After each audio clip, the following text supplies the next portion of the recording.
Mr. Foreman? Mr. Foreman? Mr. Foreman? Don't try to talk. Here, drink this.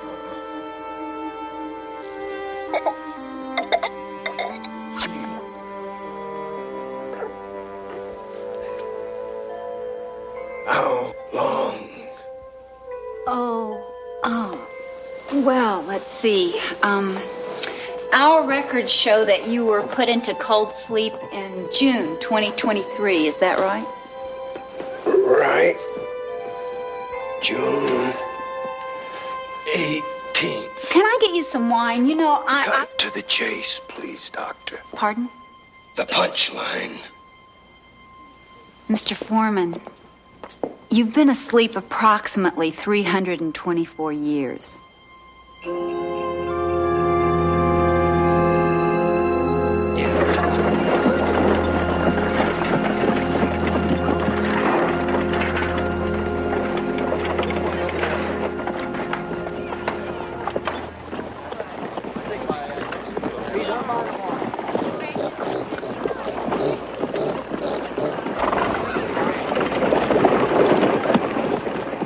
I don't understand. Why was I brought way out here?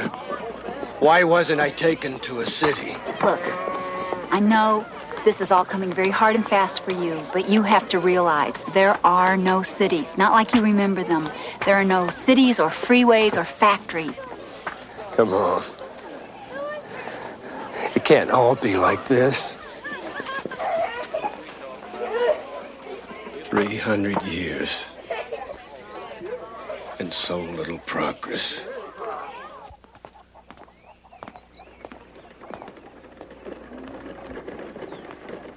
If you'll lie down on the operating table, Mr. Foreman, we can begin the operation right away. Right away? What are you talking about? Where are your instruments, your IVs? Look, it probably isn't even sterile in here. You must trust me. We are here to help, not harm you. You have my word on it.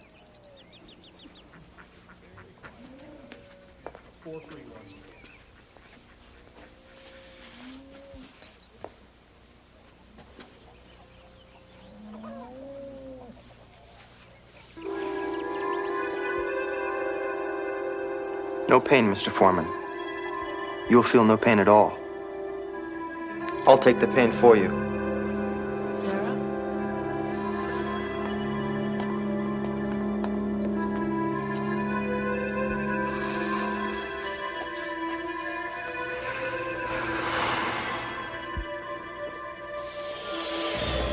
Adenocarcinomas, 3 of them. The first is 2.3 centimeters at the tip of the antrum where it connects with the pyloric canal. Can you see it? Yes, I see it. We'll take that one first.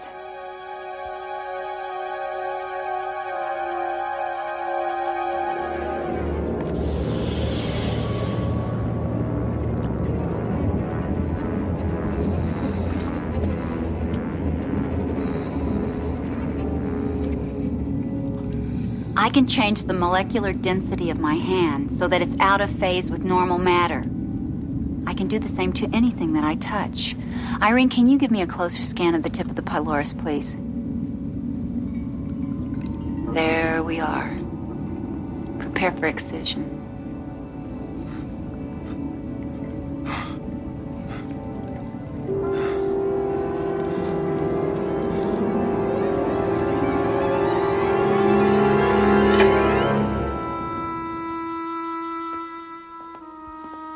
"300 years and so little progress."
Foreman, stop it.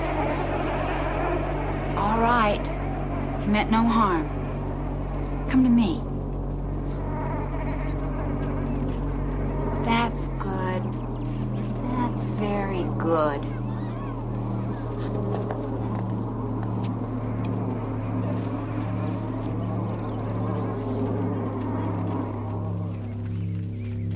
It's all right. There's no harm done. Some sort of bioluminescent organisms like fireflies? Those are their antecedents many generations removed. I'm very sorry for what I said earlier. I just assumed.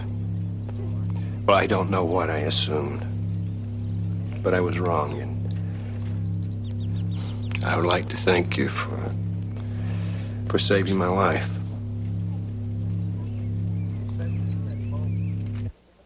Our technology is a kind of biological gestalt. All of us, at some level, are interconnected with it. Like the psychic surgery you performed on me. I phase. Irene's a scanner. John's an empath. Joshua coordinates the psi links among the genetically structured organisms in the settlement. I build machines. Planes, tanks, satellites, computers. Where do I fit into your little biological gestalt? Why bother to even wake me up? I was under the impression your little utopia had eliminated war.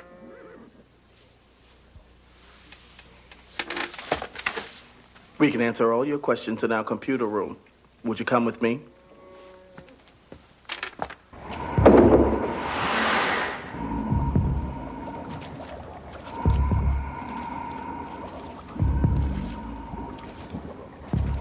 My God. Primates, chimpanzees, orangutans are the most receptive to genetic surgery. Their brains can be maximized by a factor of 20. Each performs a specific computer function: sorting, cataloging, interfacing. All knowledge is stored in here and available to all. What have you done to the poor things? No one's done anything to them, not against their will.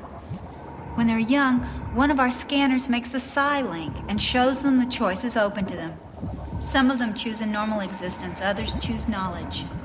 They are the caretakers of our thoughts, and their world is a much larger one than any one of us could ever hope to have.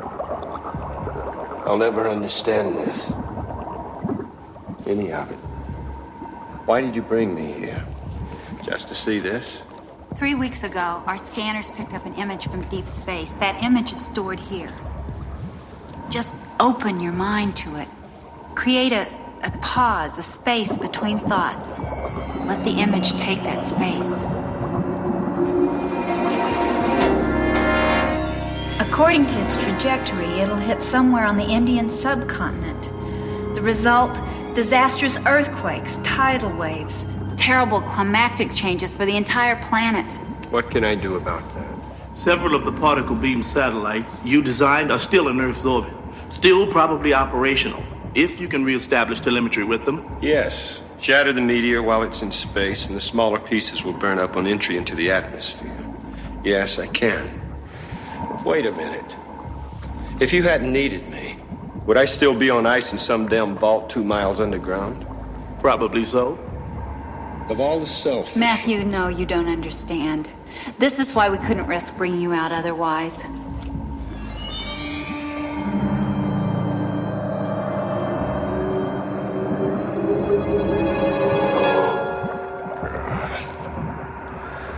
It happened 20 years after you were put in cold sleep. A limited exchange, they called it. Only 6 missiles fired by each side, but sufficient to wipe out 80% of the world's population.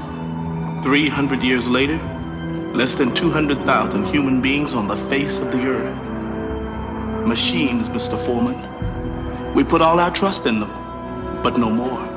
Each of us is a part of our technology. Each of us has a say in our own destiny. We'll never let technology do to our world what it did to yours. Some of these electronics components you people dug up are over 3.5 centuries old. I can't guarantee how long we'll transmit before the system crashes.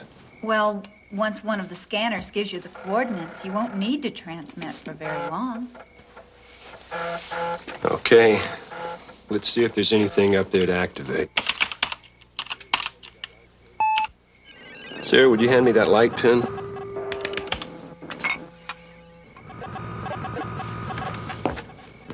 For God's sake, it's just a pin. You have no idea what it's like for us, sifting through those old buildings. I know. I'm sorry I snapped at you.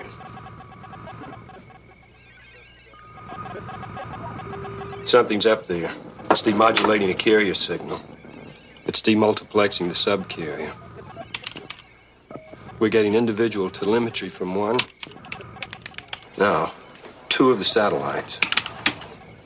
Solar battery, still operational. Radar tracking system, operational. Particle beam generator, operational. I think I'll have that drink now you offered me a few days ago. I can't remember ever seeing so many stars before. The sky only started to clear up about 100 years ago. Until then, the nuclear winter took 50% of our light. We had to make do with bioluminescence. They seem so close. You can almost touch them. That's why I started in aerospace to begin with. Someday, I thought, we'll be up there among the stars. And I wanted to help us get there. Wanted to get there myself, too, I guess. But you built missiles and bombs instead.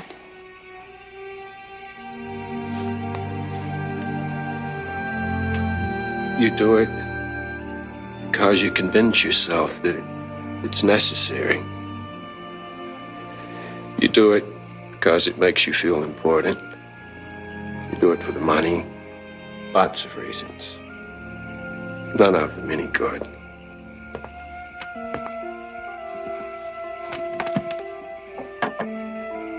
Don't your people ever regret, Sarah? The humankind will never reach the stars now.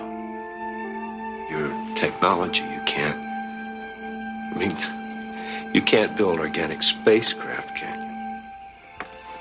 you? We explore space with our minds, Matthew, as easily as you ever did with your machines. Our astral bodies have walked on 1,000 planets, worlds so inhospitable to human life that your spacecraft couldn't even have landed there.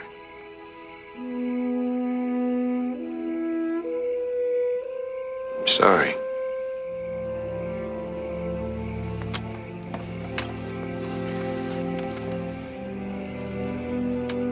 I'm just an old fool with old ideas. No, you're just a man adjusting to a new world and new ideas.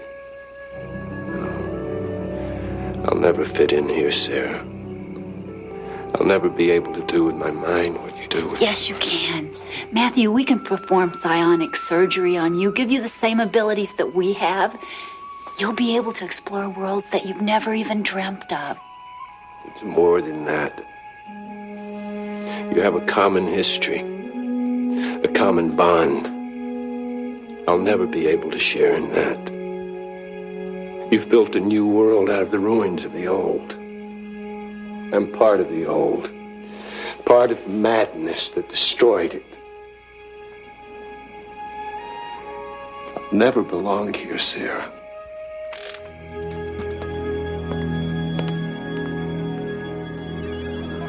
It's coming in on a heading of 4 hours, 30 minutes, 20 seconds declination. 5 hours, 18 minutes, 9 seconds right ascension. Presently at a distance of 14,000 kilometers from Earth. It's entering the tracking range of the satellite now. The onboard radar is locked onto the target. Particle beam generator will activate at a distance of 9,400 kilometers from Earth. All set. All we have to do now is sit back and watch what happens. And hope the particle beam carves up the meteor on the first try. You said it was locked on target. Is there any way for it to be unlocked? Only from here. As long as the radio link holds out. We owe you a debt of gratitude, Matthew, for what you've done. It isn't over yet. 12,600 kilometers from Earth.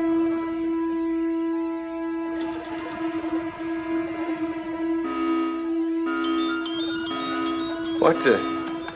I don't... Something wrong, Mr. Foreman? Meteor. It seems to be decreasing incrementally as it approaches Earth. It's almost as though it's decelerating.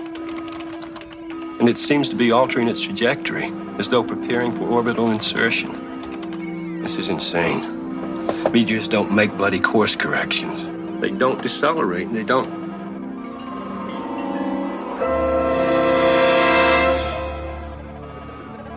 My God. What an idiot I've been.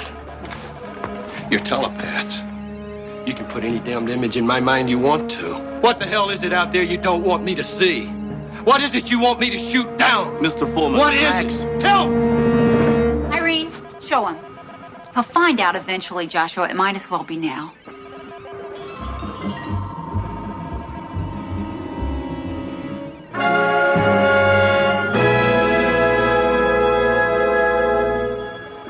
Oh, my God. What the hell do you think you're doing? Those are my people up there! No, Mr. Foreman, they're not. They're the worst of your people. When the war started, the ship was being prepared. People were being mobilized. 1,000 people, military, politicians, the ones who started the war. They were planning their escape, their arc. No. The time dilation effect, don't you see? Time slowed down for No. them. 300 years was like 5 or 10. They thought they could come back when the radiation died down. You're lying. They wouldn't have done it. They did. No. They did, Mr. Foreman. You're lying. They did, Mr. Foreman. No. They did. No. Ah.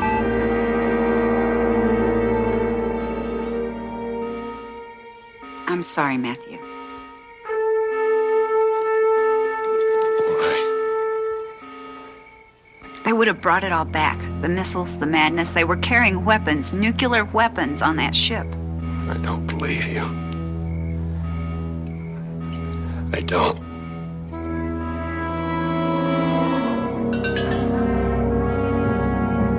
My God. No. 9,390 kilometers from Earth. Satellite locking on target.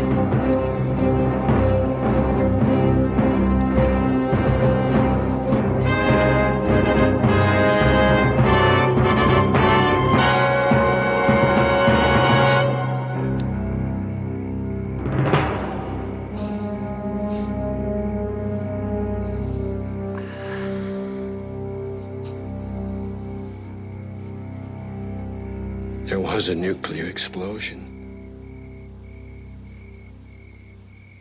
They did have weapons on board. My God. What have I done? You saved us, Matthew. Saved us from a madness and infection. 1,000 people. 1,000 criminals. You were an instrument of justice, Mr. Foreman, that's all. And what about me? Now that I've done your dirty work, am I an infection too? Do I die also? Or do you just put me in cold sleep? In quarantine? No. Of course not. You're one of us now. One of you? How? What do we have in common? Guilt. You share our guilt in what we did today. What we had to do.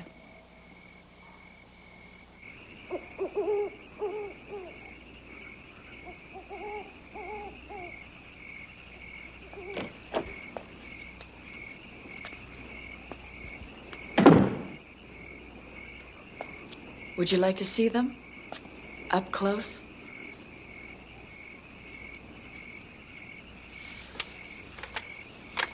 I don't think I deserve to. As Sarah said, Mr. Foreman, you're one of us now. You deserve to be a part of what we are. I'm sorry. I can't.